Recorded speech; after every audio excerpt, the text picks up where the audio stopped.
با یاد و نام خدا، سلام و درود به همراهان سکوی هوش برتر. امروز میخوایم بیایم و یه نکته ای رو در حافظه چت جی پی تی با هم بررسی بکنیم. حافظه چت باتی مثل چت جی پی تی فول شد، چه کاری باید انجام بدیم؟ و خب حالا فرض این که اطلاعاتمون هم مهمه و نمیتونیم پاکش بکنیم، چه کار باید بکنیم؟ یکی از قلق هاییه که میتونیم هم توی 3.5 و هم توی چت جی پی تی 4 و بالاتر میتونیم انجام بدیم.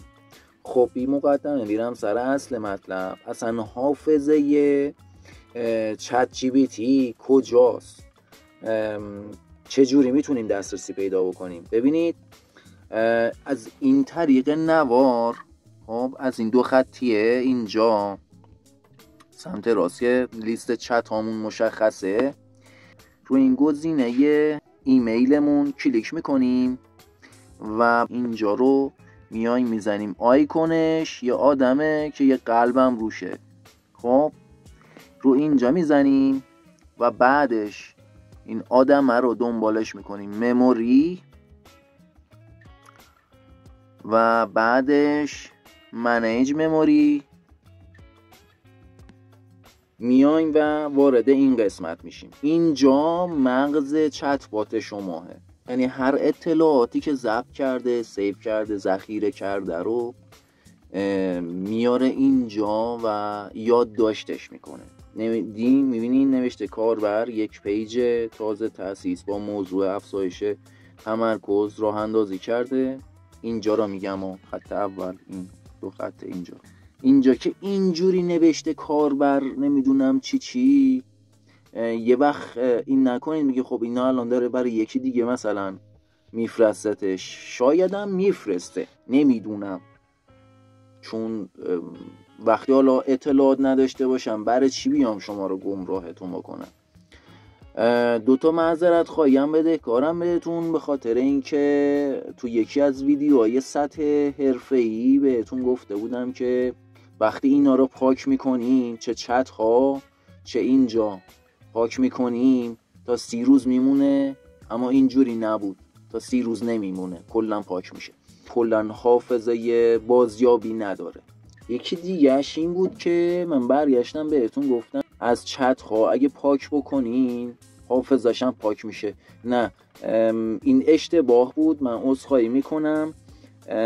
این حافظه ای که حالا این مسیری که با هم اومدیم، این تنها حافظه ای که هست که حالا یادگیری و بر اساس این میاد به شما جواب میده، آپدیت میکنه خودشا که خب حالا چجوری جواب بده و خب پروژه های قبلی اون چیا بود و حافظه بلند مدتش اینجا فعاله. اون چت ها به صورت جداه. اگر اینجا ما یه موردی رو میخوایم بیایم و پاکش بکنیم، آیا چتش پاک میشه؟ نه، چتش پاک نمیشه، چتش جداه و تمام خط به خط، حرف به حرف و کلمه به کلمه یه پرامپت هایی که شما دادین یا اون توضیح داده رو به اصطلاح به صورت مکتوب تو اون چت وجود داره، منتهاش که دیگه یادش نمیاد چی گفته یا شما چی گفتین. اگه از اینجا پاکش کنیم اصلا یادش نمیاد.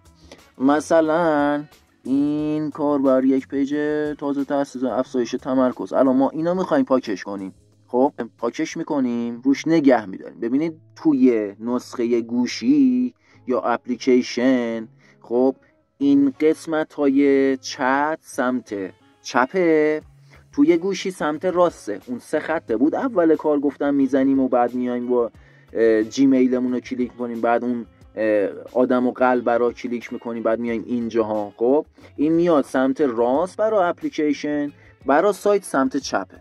خب حالا اینجا هم برای نسخه وبش، خب دقیقاً کنار این سطل کلمه یه سطل آشغال داره. خب البته این ور هم نیست، این وره یه سطل آشغال داره، قشنگ رو اون سطل آشغاله یه کلیک میکنیم و پاک میشه.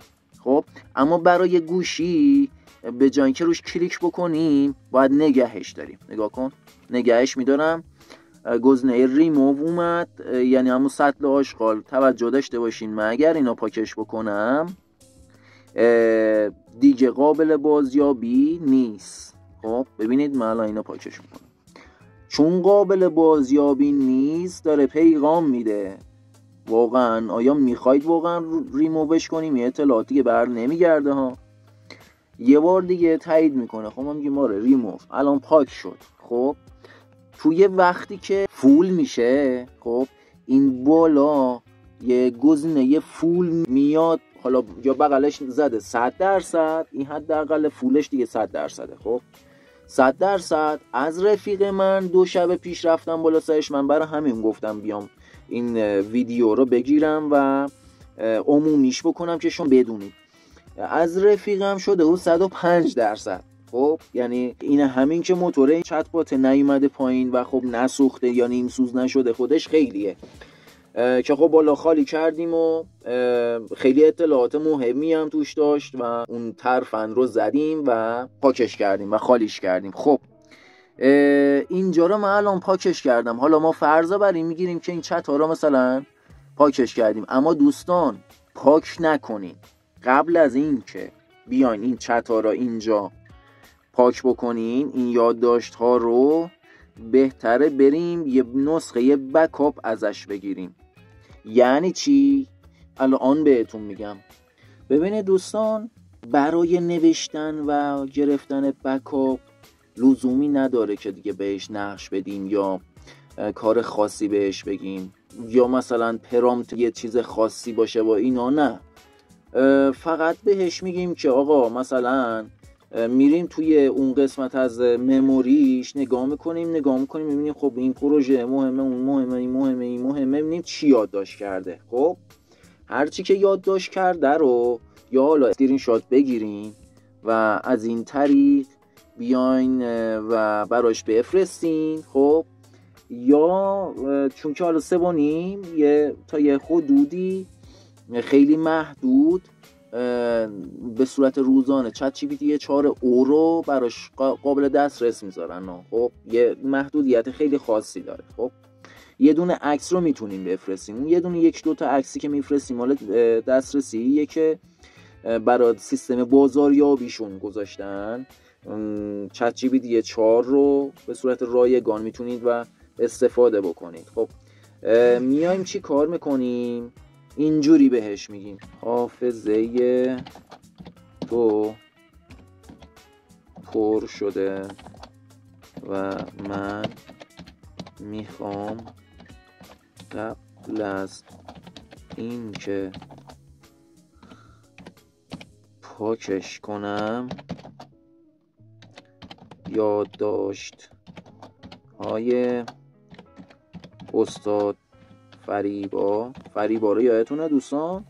اسم اون پروژه رو تو سطح فکر کنم حرفه‌ای بود گذاشتیم فریبا و داریوش که برگشت به من گفت بله استاد فریبا، به من گفت فریبا، یا اگه یادتون باشه یه بکاپ با پسوند و قابل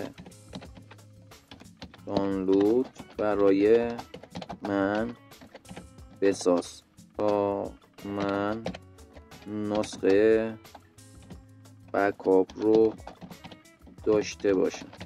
این چی کار میکنه؟ میاد حالا اطلاعات یا حالا یاد داشتی که مثلا یاد گرفته رو میاد به اصطلاح از اینجا بکاپ میگیره. حالا ببینیم میتونه بسازه یا نه. 3.5 من ببینین در حال حاضر نمیتونی استاد من بکاپ بگیری. آها برات میسازم و دانلود رو میدم. ببینیم میتونه، یعنی حالا مثلا بعدش هم دوستان ببینید بعد از این که فایل بکاپ این بکاپ هم ساخت فریبا داریوش، حالا وایسه ببینم که حالا بازم پرسیده، حالا ما کاری نداریم، ما فقط میخوایم ببینیم که اینو باز میکنه یا نه.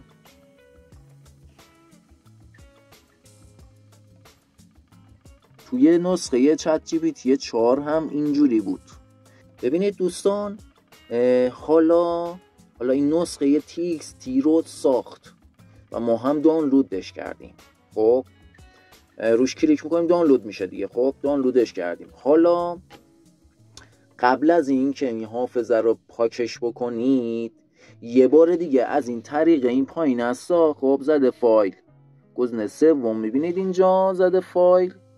خب اینجا فایل اون اسناد رو که حالا txt اینا پس من txt رو بفرستیم براش. خب توی چت جدید بفرستید براش، بهش بگید که مثلا خودتونم بزنید با اون رو، بهش بگید ما میخوایم امتحان بکنیم دیگه، بهش بگید که خب این فایل txt برا من باز نمیشه، من میخوام ببینم تو میتونی بخونیش ببینیم محتواش چیه، چجوریه، اصلا در مورد چیه این فایله.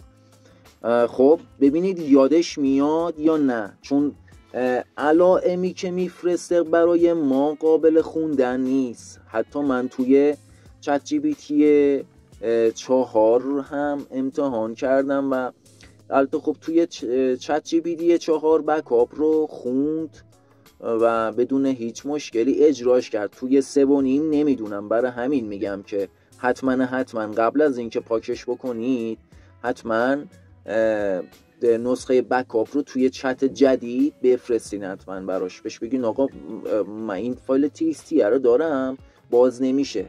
نمیخواد بهش بگین تو متخصص نمیدونم چی هستی، یا حالا بهشون هم گفتین طوری نیست اما لزومی هم نداره. خب چون ما فقط میخوایم امتحان بکنیم نیم فایل txt که خودش داده رو میخونه تو 3.5 یا نه. توی چت جی پی تی 4 که میخونه، اما تو 3.5 رو من اطلاع ندارم، میترسم بهتون بگم میخونه. خب بعد شما بدون اینکه امتحان بکنید برید اون قسمت حافظتون رو پاک بکنید و خب من دیگه شرمنده شما بشم. و خب حالا اون اطلاعات، خب ببین بکاپ یا اینجا اومده چیز کرده، اون اطلاعات هیچ ربطی به اون چت نداره. خب به این چت هایی که اینجا هستا، خب به این چت اصلا نداره. اگه توی فول باشه چه اتفاقی میفته؟ قاطی میکنه دوستان. یعنی شما پرامپت براش مینویسی، بعد بهش میگین که خب آره مثلا من برا کپشن این اینستاگرامم میخوام و فلان و اینا، میبردت مثلا برا توییتر. آقا توییتر آخه چه ربطی به ما داره؟ خب قاطی میکنه، میبرده نو کجا آباد و اتفاقی که میفته حافظه بلند مدتش رو از دست میده. فقط توی این چت یه چیزکی یادش هست. اگر که این اطلاعاتی که من توی این چت اومدم بهش گفتم رو بیام توی قالب یه چت جدید من باز بکنم بهش بگم آره چت مثلا نوشتن مقاله با چت جی پی تی رو مثلا یادت من چی گفتم، میگه که نه یادم نیست دوباره بگو. خب این اتفاق میفته. اتفاق دیگه ای که میفته اصلا یادش نیست که شما کی هستی و یه سری اطلاعات پراکنده مثلا ممکنه یادش بیاد، اطلاعات که از قبل یادش گرفته رو. خب و میتونه یادش بیاره رو. توی نسخه 3.5 هم یه سری الگوریتم ها رو نداره، بنابراین کلن قاطی میکنه، یعنی جورایی تو مخی میشه دیگه این به اصطلاح مموری فول. خب پس برای همین ما باید اینو خالیش بکنیم. خب به پایان این ویدیو رسیدیم دوستان. من خیلی دوست داشتم که اطلاع رسانی بکنم خدمتتون و اگر مفید بود لایک بکنید و اگر کاربر جدیدی هستید ما اینجا 0 تا 100 کار با هوش مصنوعی رو به شما آموزش میدیم و اگر این دسته از آموزش ها براتون مهم هست حتما سکوی هوش برتر رو دنبال بکنید، زنگوله رو روی آل قرار بدین تا ویدیوهای بعدی رو از دست ندین. تا ویدیوهای بعدی خدا نگهدارت.